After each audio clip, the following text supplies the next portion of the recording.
In this video, we're gonna give you 3 tips on how to hit a jump out of the inside of a rutted corner.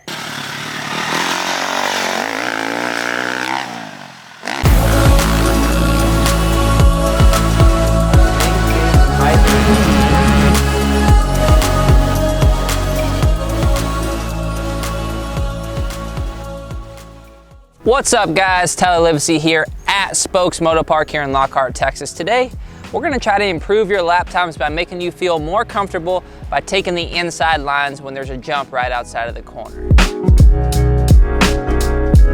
All right, tip number 1 is going to be being patient. When most people go into the inside of a corner and there's a jump right out, they think they have to hit the corner so fast that they end up messing the corner up. So make sure when you're coming into that corner that you're more calm than you would be if you're going to the outside. You just have to be patient because you don't want to make a mistake.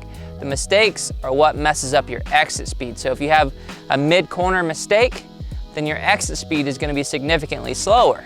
So we want to make sure that we're nice and calm in the first part of our corner, call it the first half of our corner.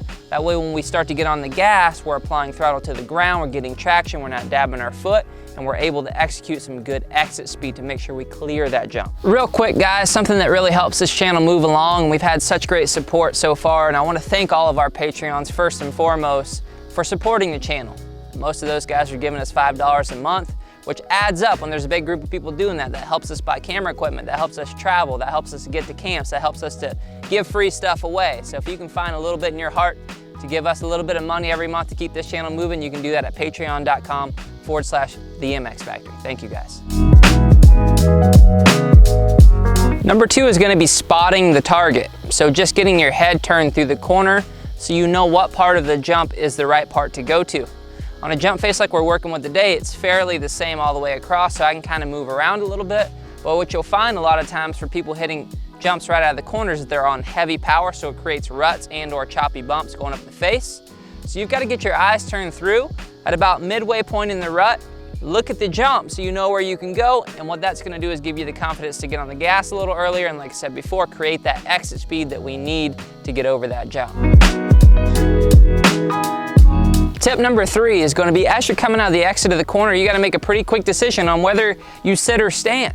If you're really good at seat bouncing and the face of the jump promotes no big kick or anything like that, then stay seated. What I do like about staying seated is you can kind of sit back on the seat a little bit and get a little more rear wheel traction. You don't lose that because you're seated the whole time. If you're not super comfortable with seat bouncing the jump, or you've had bad experience with endoing with seat bouncing, just stand up when you're 3/4 of the way out of the corner. The big key thing here is that you drop your feet into the foot peg, so let your heels drop. What that's gonna do is drop your body weight into the bike and create that traction as you're going off the face. You can see our jump face here is super dry and kind of slick, so we need all the traction we can get. If you're gonna stand, make sure your heels are dropped, your hips and your legs are through the middle of the bike. You don't want your knees breaking forward because that's how that bike slides off the top of the jump, and you get that side momentum in the air where it usually ends bad. You think you could quad this? What do you think, that's 120 feet? It's real big. And that last one's nice and soft. I think you could do it though, it'd just be wild. How about this, when we hit 300 Patreons, I'll quad this and post it on Patreon. That's a deal, it's a deal. I think we're at 200 right now, so heck, 100 of y'all, give us a couple bucks. I'll quad this next week, but we're gonna have to do some tree trimming up here because I'm not trying to be a monkey. All right guys, we hope this gets you around your local track a little faster, and more so just makes you feel a little more comfortable on the track. If you like this video, we got plenty more over here. Don't forget to hit our Instagram up at the MX Factory, like, subscribe, and our Patreon account. If you would like to make some small monthly donations to our channel, you can do it down there.